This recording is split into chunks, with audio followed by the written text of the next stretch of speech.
El capítulo que vamos a comenzar el día de hoy es el de potenciales de acción,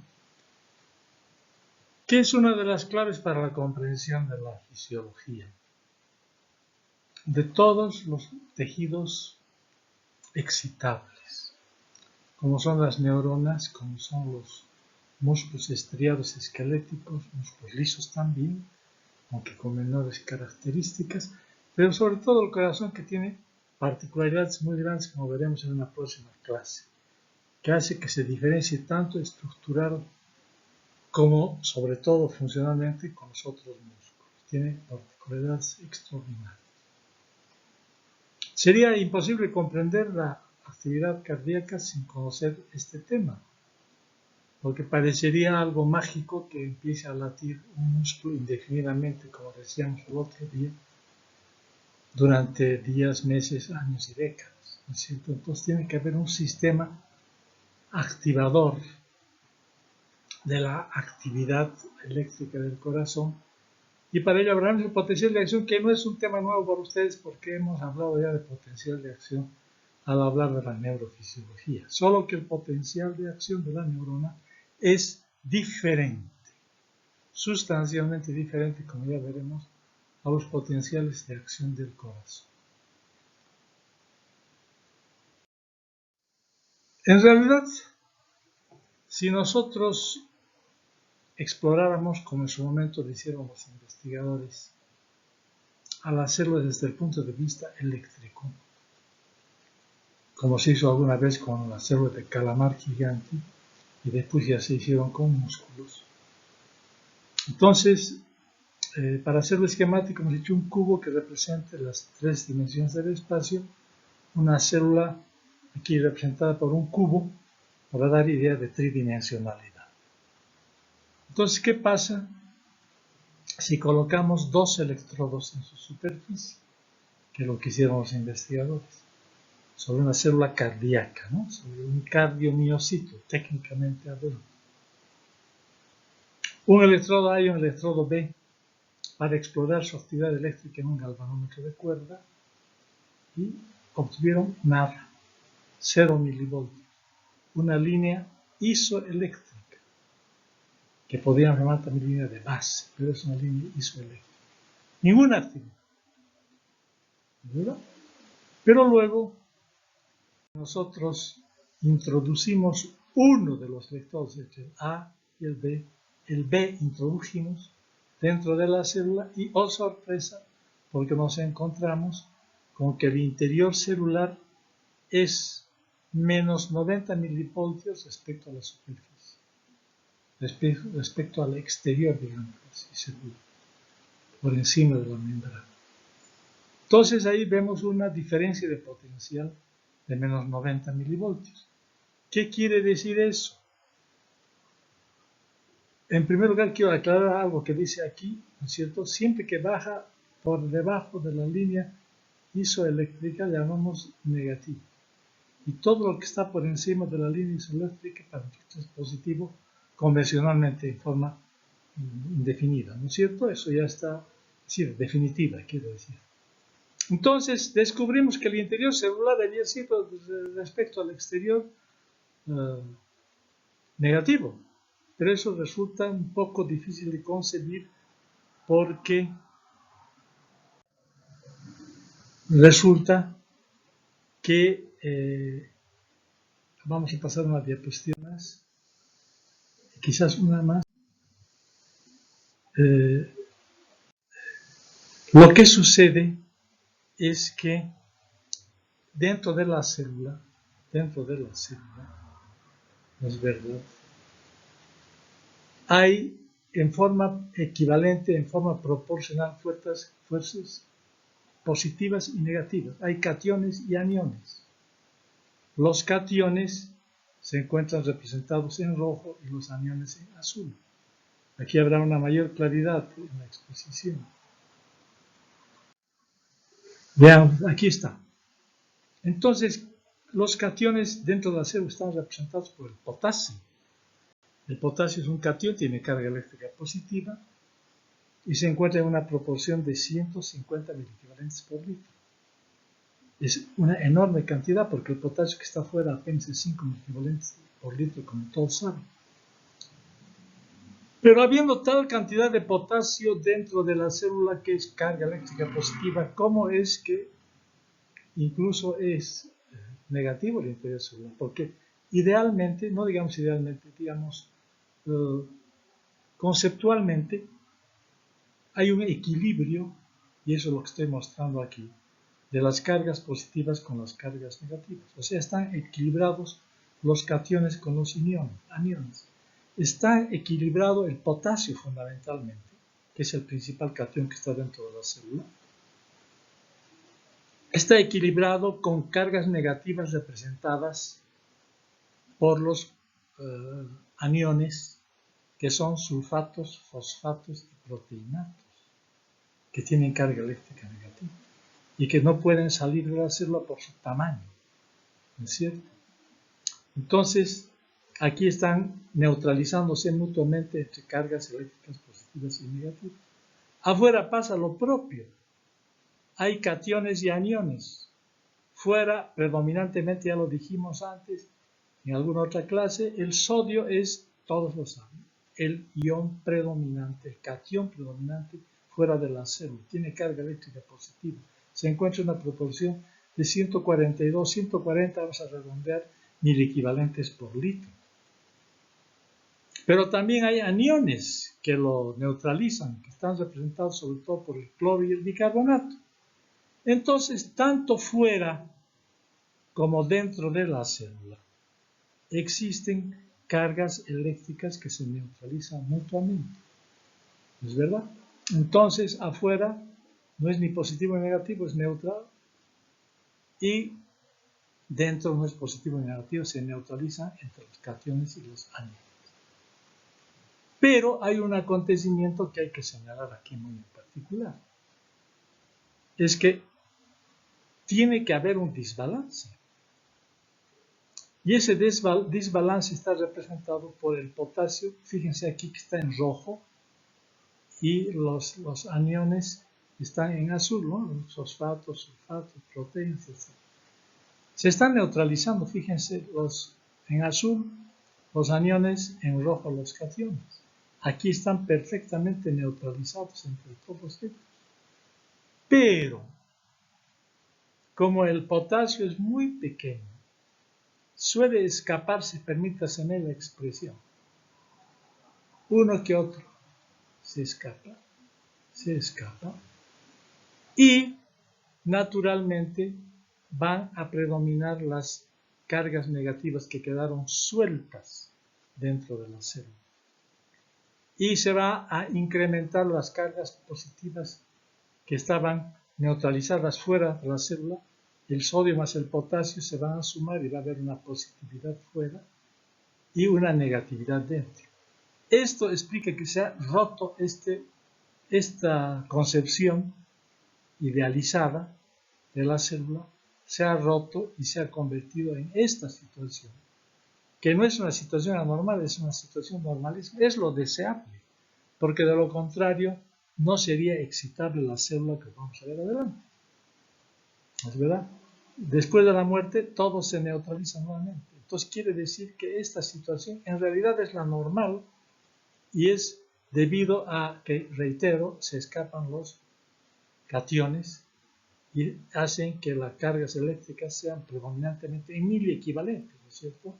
Sea las cargas eléctricas de la periferia sean positivas con relación a las cargas internas intracelulares que son negativas. Ahora sí se entiende por qué el interior celular es negativo respecto al exterior. Ahí está.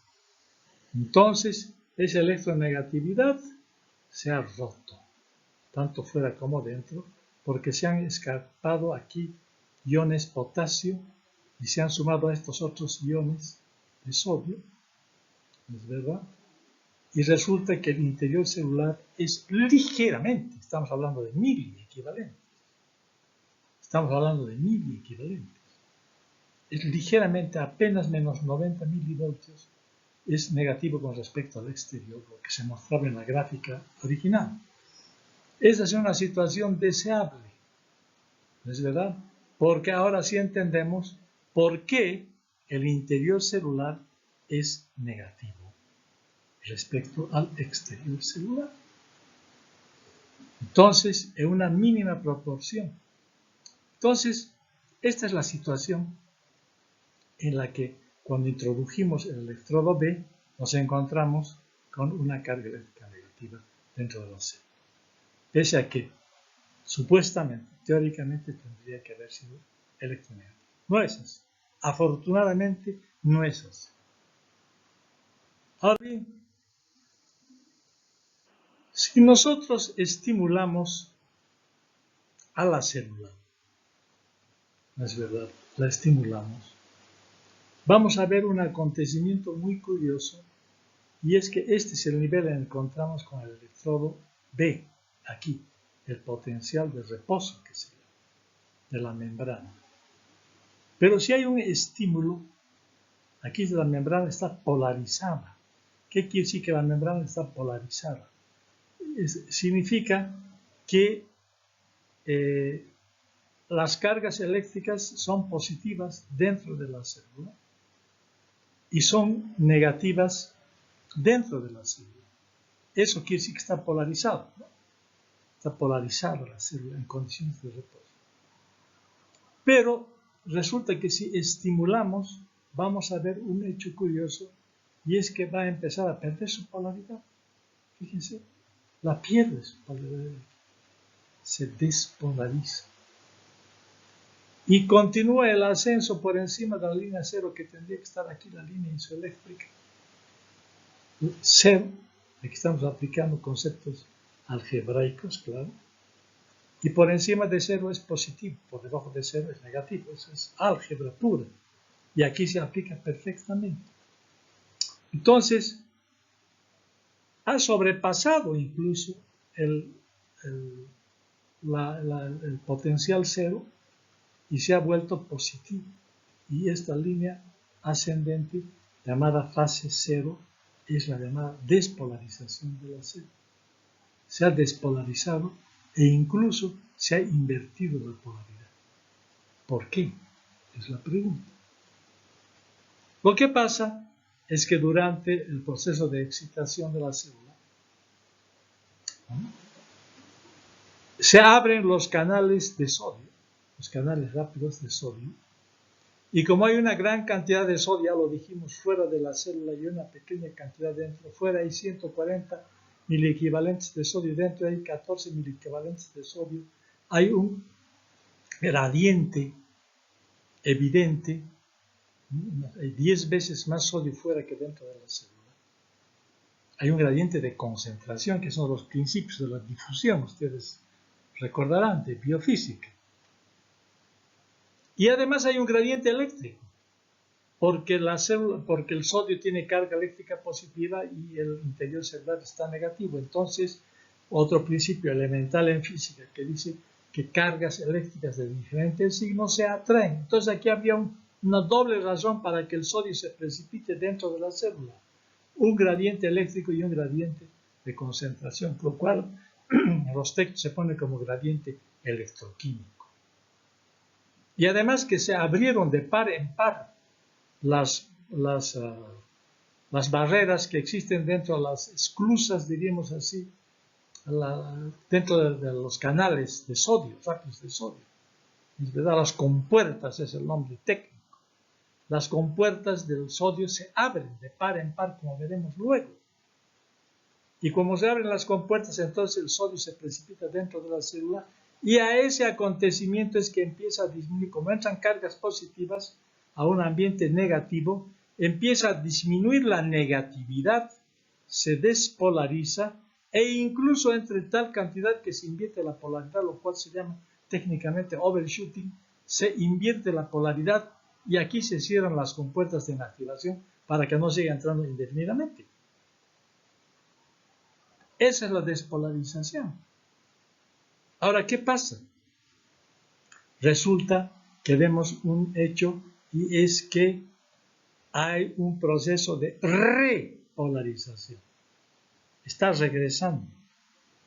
de aquí haber estado aquí totalmente despolarizada, incluso haberse invertido la polaridad, empieza a repolarizarse siguiendo el camino absolutamente inverso.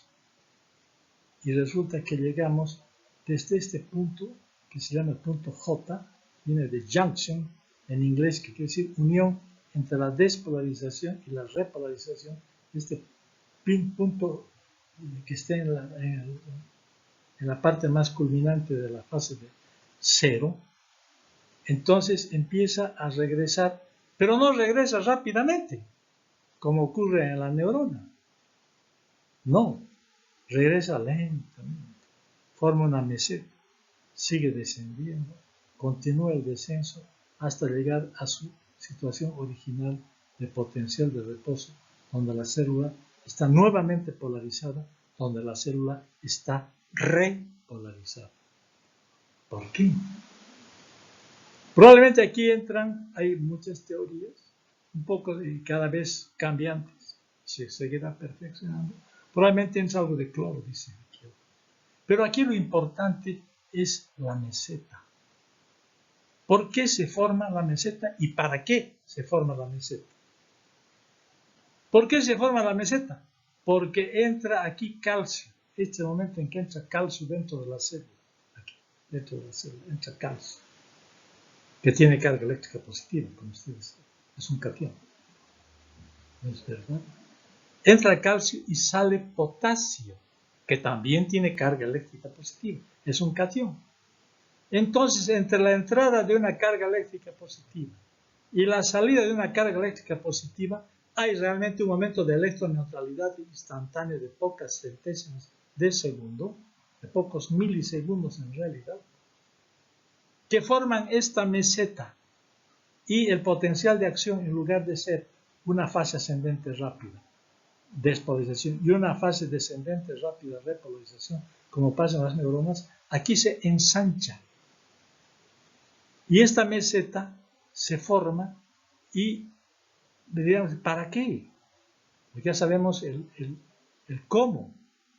Ahora quiero saber yo el para qué. El para qué es para ampliar aquí el periodo refractario absoluto primero y relativo después.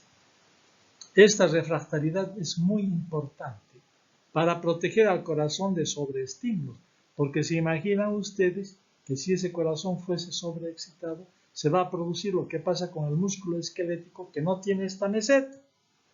Y es que se produce lo que vulgarmente se llama el calambre de los futbolistas o de los nadadores, por sobreestimulación y además por contractura del músculo. ¿Qué pasa si se produce una sobreestimulación, una contractura del músculo cardíaco?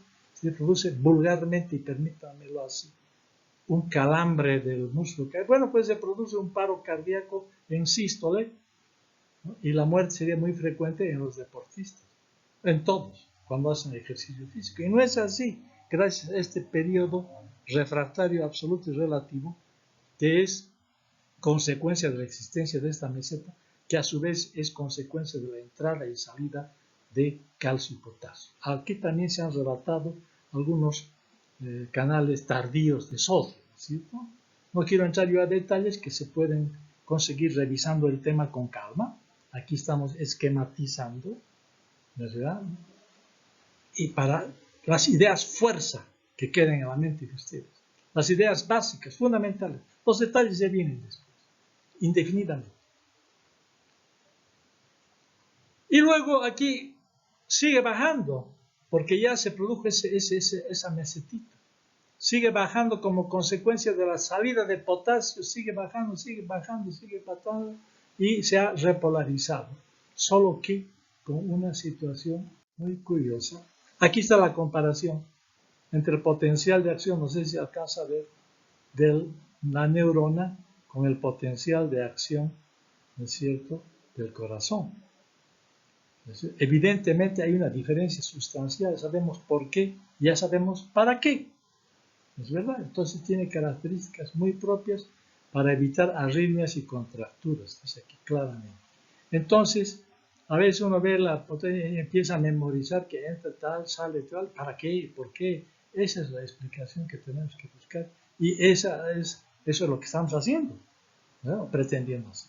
Bueno, entonces, ese es el porqué de esa morfología tan extraña del potencial de acción del corazón, afortunadamente. Ahora bien, aquí estamos, bueno, ya habíamos estado aquí repitiendo lo que ya dijimos, ¿no es cierto?, el equilibrio de las fuerzas, aquí la parte de negativización, ¿no es cierto?, y aquí ya lo que ya dijimos antes, hasta aquí estamos aquí repitiendo. Quizás lo único que no dijimos es que hay un potencial umbral, que luego veremos con más claridad. ¿No es verdad? Aquí lo mismo, es una repetición de lo mismo, de las cargas, etc. Ahora bien, ¿cómo es que entra y sale el sodio a través de los que volvemos al potencial de acción, a la fase de ascenso rápido? En el momento en que llega al umbral, como veremos luego en alguna otra diapositiva, observamos que los canales de sodio que es este, es el mismo canal este y este, solo que aquí está mostrando el canal de la esclusa, ¿no es verdad?, o la compuerta de inactivación. Perdón, esta es la de inactivación y esta es la de activación. ¿Por qué dos compuertas? Podrían haber reunido en una sola imagen esto y esto. En realidad es lo mismo. ¿Por qué dos compuertas? Para asegurar que no entre más sodio del necesario. Ese es el objetivo. Es un doble, diríamos, mecanismo de protección al corazón. Todo está perfectamente diseñado. Hay dos compuertas en la membrana celular. Ya saben que, claro, los canales están en la membrana celular, por supuesto, para entrar a la célula. Son las proteínas canales o canales proteicos. Es lo que ya hablamos en una anterior clase, ¿no?, sobre la teoría de la membrana de Singer y Nicholson, que es de la década del 70 del siglo pasado. Entonces, hay una doble compuerta. No quisiera complicar más esto y sigamos adelante. Entonces, ya nos encontramos en la fase de...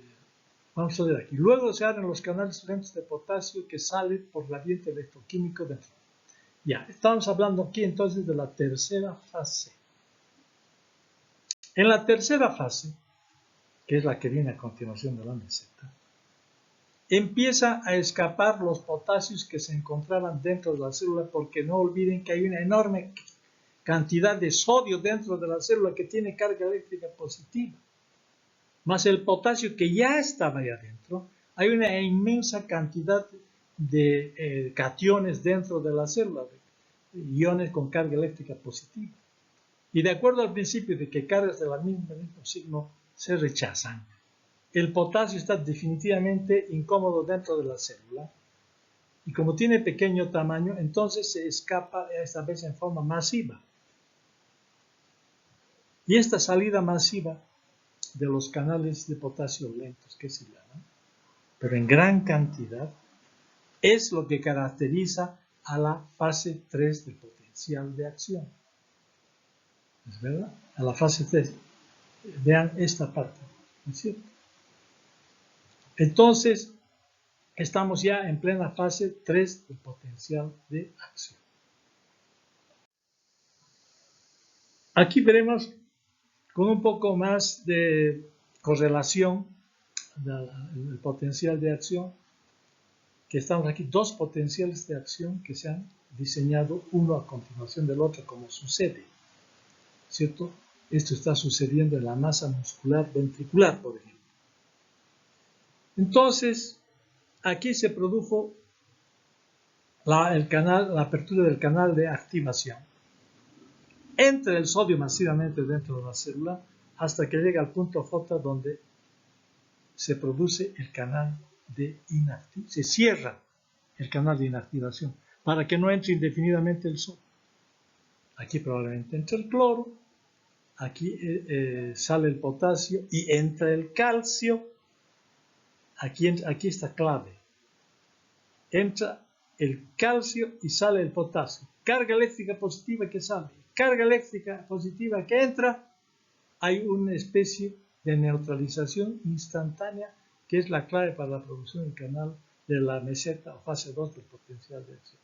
Ya han descrito también algunos canales tardíos de sodio, pero no quiero complicar la descripción y hacerla más bien esquemática. Los detalles ya vienen con la lectura, relectura y meditación sobre el tema, porque nosotros lo que hacemos es facilitar, no lo decimos todo, no nos alcanzaría el tiempo, y nos quedaríamos en detalle.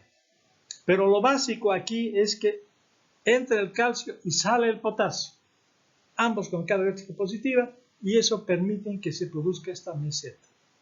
Además agregaré que el calcio es muy importante que entre, porque en determinado momento veremos el mecanismo de excitación-contracción que vendrá a continuación. Porque ¿para qué la actividad eléctrica? La actividad eléctrica es para que haya una actividad mecánica a continuación, que es la esencia del corazón como bomba. Entonces estamos aquí en los prolegómenos, ¿verdad? No estamos aquí hablando nada mecánico. Estamos hablando todo eléctrico, que precede a los acontecimientos mecánicos y hemodinámicos. Ahora bien, decíamos, está tan incómodo el potasio dentro de la célula porque se entró sodio en gran cantidad, se quedó atrapado el potasio aquí en gran cantidad, entró además calcio, entonces aquí hay una carga eléctrica positiva tan grande que el potasio, que es pequeñito, se escapa, sale, y entonces empieza el retorno hacia la polaridad inicial. Entonces, aquí se abre el canal de inactivación, que aquí estaba cerrado, primero, y luego se abre el canal de activación en este umbral, ojo, este es el umbral, esta es la clave. Si aquí está el potencial de reposo a menos 90 milivoltios, el potencial umbral está a menos 60 milivoltios. Es clave porque en el momento en el que llega a menos 60 milivoltios, se abre el canal de activación y se produce la despolarización bruscamente. Eso es lo que se llama la ley del todo o nada. Hasta este momento se estaba preparando todo, entonces llega un momento en que, porque este canal es voltaje dependiente. ¿Por qué? Porque está dependiendo de este voltaje de menos 60 milivoltios. Llega a este umbral y se produce la ley del todo nada y se precipita el sodio dentro de la célula y se produce la despolarización a fase 0, despolarización, y luego viene toda la fase de repolarización de la que ya hemos hablado. Entonces ya hemos hablado de la fase 0, hemos hablado de la fase 1, 2, 3, faltaría la 4. ¿Qué ha pasado? Durante todo este tiempo ha entrado sodio. En gran cantidad ya ha salido potasio. Pero lo que habíamos dicho al principio es al revés, que más es el potasio dentro y más el sodio fuera. Para restituir esta situación, aquí actúa en esta fase 4 de Hoffman, ¿es verdad? La bomba de sodio-potasio, que ustedes saben perfectamente, la bomba sodio-potasio, es un canal proteico muy dinámico, se deforma rápidamente por acción del ATP, ¿no es cierto? La hidrólisis del ATP en ADP más fósforo más energía, y esa energía se utiliza para bombear y restituir las cargas eléctricas, es decir, no solo las cargas eléctricas, sino restituir a los electrolitos, predominantemente potasio dentro y sodio fuera, como era en un principio, para empezar un nuevo ciclo nuevamente.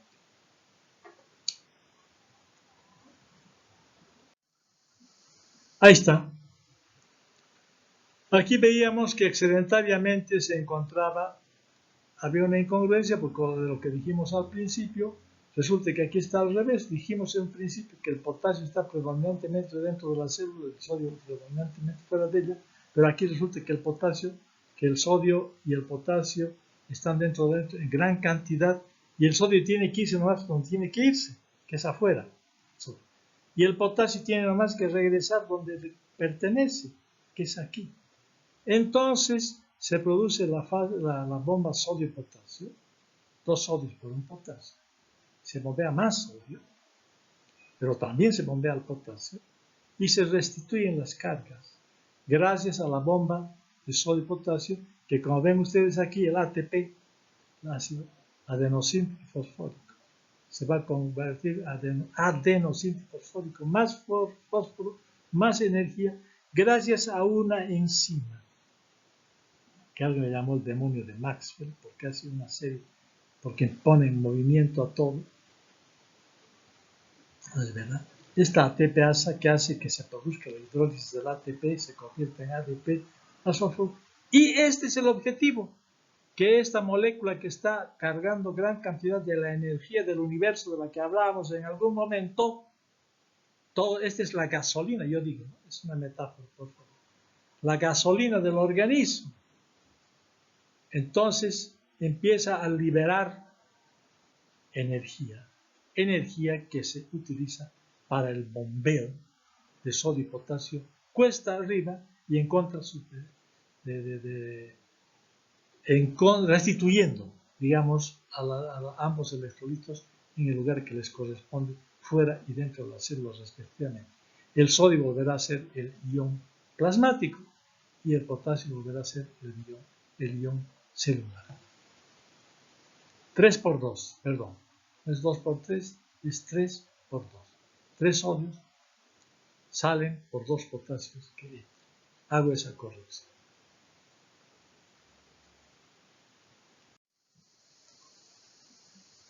Ahora bien, ya habíamos dicho que se forman periodos refractarios, ¿es verdad? El periodo refractario abarca sobre todo las fases 1, 2 y 3 y poquito más de la 4. ¿Es verdad? Y el potencial umbral ya dijimos que es de menos 60 milivoltios. Este genera otro potencial de acción porque tan pronto llega a fase 4 de Hofmann, también llamada prepotencial, ¿no es cierto? O fase diastólica ascendente, llega hasta el umbral y se dispara nuevamente. ¿No es cierto? Se dispara nuevamente porque se desencadena la ley del todo o nada, como ya dijimos. ¿No es cierto? Abandonado a su suerte, eso haría este potencial de acción ventricular, pero es ayudado por el nodo sinusal, como veremos luego. ¿Es verdad?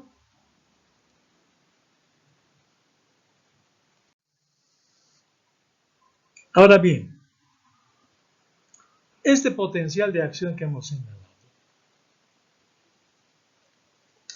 y sobre el que volveremos reiteradamente, es diferente en las células banales, que llaman algunos, las células musculares contráctiles, y las células automáticas, representadas particularmente con nodo sinusal, ¿no es cierto? O nódulo le llaman algunos, sinusal, o de Kate y Flack, en homenaje a sus descubridores, inglés el uno, alemán el otro. ¿Verdad? Entonces son dos tipos de potencial diferentes. De este nos hemos ocupado toda la hora, de este. Y hemos dicho que es de respuesta rápida. Efectivamente, este otro es de respuesta lenta, sobre todo en esta primera fase. Lenta. Entonces, a veces queda en la percepción del estudiante de que este es más capaz que este, porque este es rápido y este es lento. No es así. Este es el importante. Este se encuentra en las células P del nodo sinusal, que son las células automáticas capaces de generar su propio estímulo y al que se debe el automatismo del corazón. Este es el que interesa. Este es el importante. Y de este nos ocuparemos ahora. En primer lugar, hay diferencias. El potencial de reposo hemos visto que en la célula común es de menos 90 milivoltios. Aquí es de menos 70 milivoltios. Aquí el umbral está entre menos 60 y menos 70. Aquí le pusimos menos 70. Entonces se encuentran distantes entre el potencial de reposo y el potencial umbral. Aquí. En cambio, aquí entre el potencial de reposo y potencial umbral están muy próximos. Aquí el potencial de reposo es de menos 70 milivoltios y el potencial umbral es de menos 60 milivoltios. Esa es una característica esencial que hay que fijarla en la mente porque esa es la clave para comprender el automatismo de las células de respuesta lenta, que he preferido llamarlas las células automáticas. más concretamente de las células pacemaker, del nodo sinusal. Estas son las células, estas son los potenciales del nodo sinusal, en realidad. Luego vamos a repetir esto para que quede muy claro. Entonces, aquí vean ustedes que este potencial de reposo es algún rato va a llegar al umbral. Aquí no, aquí está ascendiendo rápidamente porque aquí hay unos canales muy particulares. Creo que podemos ver una fase amplitud porque está muy pequeñito. Aquí está mejor esquemáticamente. ¿No es verdad? Esta es la del prepotencial. De hecho, grande, grandote para resaltar. Este es el prepotencial. Esta es la fase 4 diastólica ascendente, la prepotencial, del ciclo precedente. Aquí hay unos canales raros. Un canal de sodio, como veremos luego, y un canal de potasio que igualmente entra el sodio y sale el potasio. Aquí no hemos puesto, aquí está un poco alterado esto, pero sigan la exposición mía. Entra el sodio y sale el potasio. Entra un poquito más de sodio que sale el potasio. Eso es algo raro y por eso lo llamaron los canales raros, ¿no es cierto? ¿No? Ese es el nombre que le pusieron en inglés, ¿no es verdad? Inflow, ¿no es verdad? Además, son canales que se encuentran solo aquí y que son muy importantes porque van a explicar el automatismo de la célula cardíaca. A ver, si hay algún otro esquema más claro. Sí, ¿no es verdad? Entonces, aquí se ve lo mismo, es decir, ascendiendo. Veamos otro. Quizás hay uno más claro. Perdón, se acabó. De todas maneras, es importante señalar que los FANI, así se llaman los canales FANI, que si ustedes ven en el diccionario en inglés, FANI quiere decir chistoso. Pero la otra acepción de la palabra es un canal raro. Estos canales raros del potencial de acción del nodo sinusal son súper importantes porque a ellos se va a depender la frecuencia cardíaca. La taquicardia y la bradicardia va a depender del grado de inclinación del prepotencial y el prepotencial está manejado por estos canales raros de sodio y potasio que son los que van a generar, una vez que llega al umbral, el potencial de acción del nodo sinusal, que reitero, es clave para comprender el automatismo. Volveremos sobre este tema.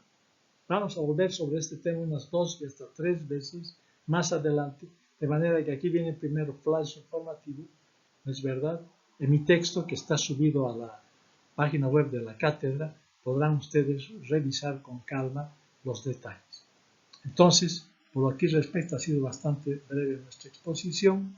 Entonces, me alegro porque, para que no parezca un tema pesado, es muy importante y además de gran trascendencia. Bueno, entonces continuamos después. Muchas gracias.